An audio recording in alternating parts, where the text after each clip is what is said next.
آج کی مجلس کا مقصد پیش نظر ہے، کیونکہ روایت یہ ہے جب بھی کسی مومن کی سال ثواب کی مجلس ہو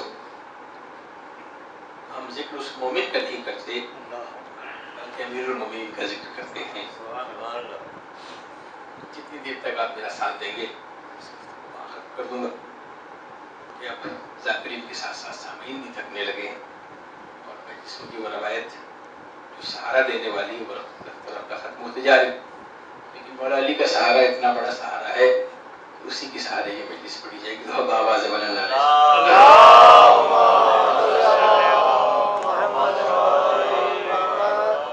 عام طور پہ ہم تذکرہ نہیں کرتے، لیکن میں آج تھوڑی سی اجازت لے کر اس مرحوم کا جسے شاہ ناصر کہتے ہیں، شاہ ناصر کا تذکرہ نہیں کرنا بلکہ مومن کی ایک کیفیت کا تذکرہ کرنا ہے، اور اس کیفیت پر جو مومن پورا ہوتے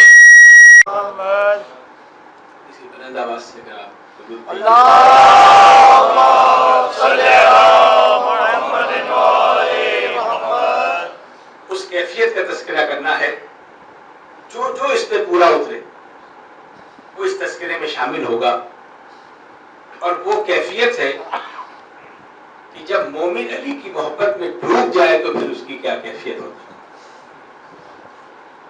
علی سے محبت کرنے والے اول تو علی کی محبت ریاضت سے نہیں ملتی، کثرت عبادت سے نہیں ملتی، کوئی ادارہ نہیں ہے جو تربیت دے کہ علی سے محبت کیسے کرتے ہیں، ایک اس کی عطا ہے جو نعمتوں کا عطا کرنے والا ہے، سبحان اللہ، وہ علی کی محبت کو نعمت کے طور پہ عطا کر دے۔ سبحان اللہ، جس دل میں عطا ہو جائے اللہ جو چیز دے دے وہ واپس نہیں لیتا، واہ، بس ایک دفعہ علی کی محبت مل جائے تو خاردار پر کھینچ لیا جائے، علی کی محبت جدا نہیں ہوتی۔ سبحان اللہ، کیوں کہ بھی علی کی محبت تاریخ کے حوالے اب جی سے گفتگو کریں جتنا آپ میرا ساتھ دیں گے، ہمارا گزارش کریں یہ وہ مجمع ہے جس کے ساتھ وہ تمام سامعین جس میں شاہ ناصر صاحب بھی تشریف فرما اور میرے عقیدہ ہے، بس ایک فرق یہ ہے کہ پہلے ہمارے سامنے بیٹھتے تھے، اب اس مولا کے سامنے بیٹھتے ہیں، یہ رشتہ داری صاحب تذکرہ کرتے ہیں۔ اسبق ابن نباتہ مولا کائنات کے وہ صحابی ہیں جس سے مولا نے خود یہ کہا ہے کہ میرے قریب ترین صحابی، قبلہ کا متشدد، بہت سے لوگ نظر رکھتے ہیں اس کو۔ یہ وہ شخصیت ہیں اصحاب امیر المومنین علیہ السلام میں، حجر ابن عدی، بسر بن تمار، بوذر، سلمان، مرداد، یہ تمام آپ تذکرہ سنتے ہیں۔ اسبق ابن نباتہ وہ شخصیت ہے کہ بعد میں آنے والوں نے ان کی روایتوں کو اس لیے پسند نہیں کیا کہ یہ علی کی محبت میں دیوانہ تھا، جس سے مولا کائنات نے اپنا سب سے عزیز ترین صحابی کہا ہے، اس پر یہ الزام ہے کہ یہ علی کی محبت میں دیوانہ تھا۔ تو ایک بات تو طے ہے نا کہ جو مسلمانوں کی نظر میں دیوانہ ہو وہ علی کی نظر میں سب سے قریب ہوتا ہے۔ طے ہے نا، حجر ابن عدی زائرین تشریف فرما، یہ وہ شخصیت۔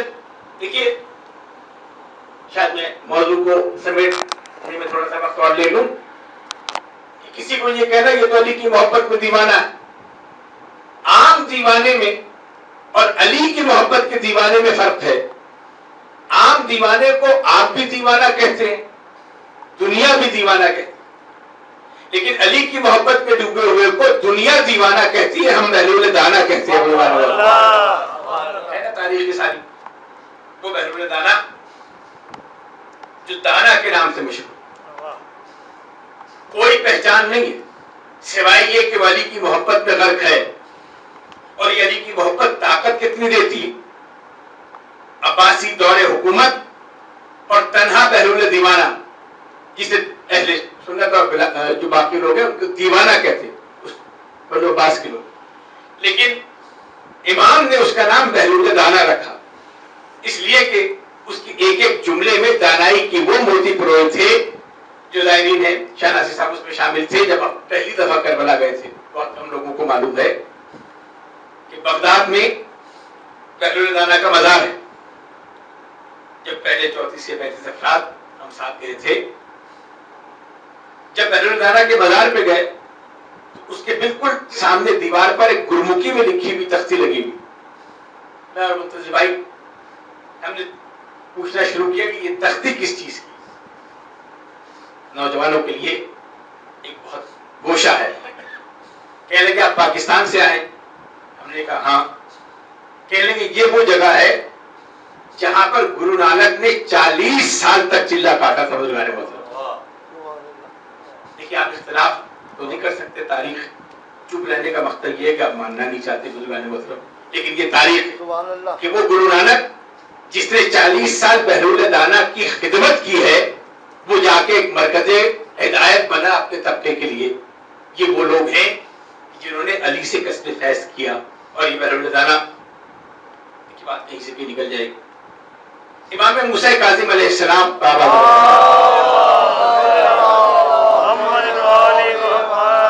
یہ لوگ اپنا محبوب, اپنا محب کو دانا بناتے کیسے؟ امام موسیٰ کاظم علیہ السلام کی ساری زندگی قید خانے میں گزری. قید خانے سے ایک مٹی کے ٹھیکری پر لفظ جیم نکلا, لکھا ہوا باہر قید خانے سے گرا. دیکھیے محبت کا ایک سلسلہ اور میرے نوجوانوں کے لیے بہت ضروری. امام نے لفظ جیم لکھا اور اسے قید خانے سے باہر پھینکا. 3 شخصیتیں تھیں. زمانہ بنو عباس کی ظالم ترین بادشاہ کا دور. ان 3 سے 3 لوگوں نے 3 مرادیں لی. ایک نے اس سے جلا وطنی مراد لی, وہ ملک چھوڑ کے چلے گئے. ایک نے جبل مراد لی, پہاڑوں میں روپوش ہو گئے. یہ بہلول دانا نے اس سے دیوانگی مراد لی. جس دیوانگی پر امام کے ہاتھوں کی سند موجود ہو اسے دیوانہ نہیں کہتے, اسے دانا کہتے ہیں. اور ان کا کمال دانائی کے ایک گوشے, بڑے بڑے مسئلے بارہا ان مجلسوں میں گزارش کر چکا کہ علی کی محبت میں جو دیوانہ ہے وہ فیصلے کیسے کرتا ہے. تخت حکومت پہ وہ لوگ بیٹھے جنہوں نے آل محمد کا حق غصب کیا. ایک وقت آیا عیسائیوں کا اور ان سے مناظرہ ہوا بغداد میں. مسعود زمانتی کا دور ہے, جب ہارون رشید کا دور ہے, جب دونوں طرف کے علماء کرام میں مناظرہ ہوا تو عیسائیوں نے سوال کیا, اور یہ سوال ایسا تھا کہ بڑے بڑے شہدائے صحابہ کی سیتیاں گم ہو گئی. یہ تاریخ کے جملے بزرگان پر سوال یہ کیا کہ یہ بتائیے, آپ کہتے ہیں نا کہ شیطان آگ کا بنا ہوا ہے اور اللہ اسے جہنم میں ڈال دے گا, تو جو خود آگ کا بنا ہو اسے جہنم کی آگ کیا نقصان پہنچائے گی؟ ایسے سوالات آج بھی کیے جاتے ہیں, اور یہ سارے سوالات علی والوں سے کیے جاتے ہیں. بزرگان کرام یاد رکھیے گا, مسلمان اس کا جواب نہیں دے سکتے. پورا مجمع اور وہ جو سرکاری درباری علماء کرام برائے ہوئے تھے. جو علی کے در سے وابستہ نہ ہو اسے پتا کیا ہے کہ علم ہوتا کیا ہے. بزرگان کرام چلیے آپ کی خاموشی کو توڑنے کے لیے شاید ناد علی کی ورث سے ہی میں توڑ سکوں. دل جو آقا کے مدینے سے لگا لیتا ہے, لو وہ پرنور خزینے سے لگا لیتا ہے, جو در حیدر صفدر پہ جھکاتا ہے جبھی علم بڑھ کر اسے سینے سے لگا لیتا ہے. اگر علی کے در سے وابستہ نہیں تو پھر کہاں کا علم, کیسا علم؟ بخاری بیٹھے بات مجھ سے پوچھتے رہیے گا, بہت سے مسائل ہیں جو میں شاید گزر جاؤں گا. اب یہ سوال کہا تو وہ جو تخت حکومت پہ قبضہ کر کے بیٹھے ان کے رنگ اڑ گئے. اسلام ہاتھ سے جانے لگا تھا. وہ جو شریعت کے دعوے دار ہیں اس پر زر پڑنے لگی تھی, اتنے میں گلی میں آواز آئی, علی علی کرتا ہوا بہلول دانا گزر رہا تھا. جب اسلام پہ وقت پڑتا ہے, شریعت پہ وقت پڑتا ہے, تو یہ آل محمد کے در پہ آتے ہیں یا آل محمد کے نوکروں کے در پہ آتے ہیں؟